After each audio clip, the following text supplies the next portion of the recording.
అని మీకు అనుమానం రావచ్చు.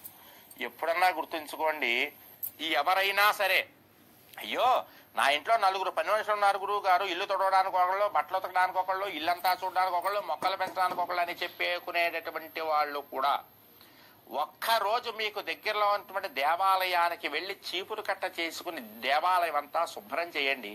ఆ పుణ్యం మీ ఖాతాలో అప్పటి వరకు మీరు చేసినటువంటి దానాలు, ధర్మాలు, పూజలు, అన్నదానాల కంటే ఎక్కువ ఫలితం ఆ చీపురు కట్టతో దేవాలయాన్ని శుభ్రం చేసినటువంటి ఫలితం ముందు ఇవన్నీ తేలిపోతాయి. అంత విశేషం ఉందన్నమాట.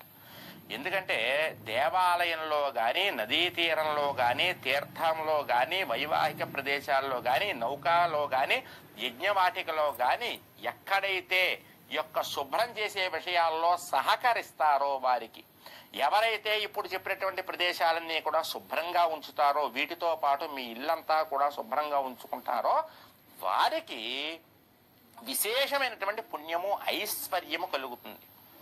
దీని గురించి ఒక కథ చెప్తూ ఉంటారు. దేవాలయాల్లో చేసినటువంటి తెలిసి తెలియక చేసినటువంటి సేవ వల్ల ఎంత విశేషం ఉందనేటటువంటి దాని గురించి మన యొక్క పెద్దవాళ్ళు ఇంకొక కథ చెప్తూ ఉంటారు.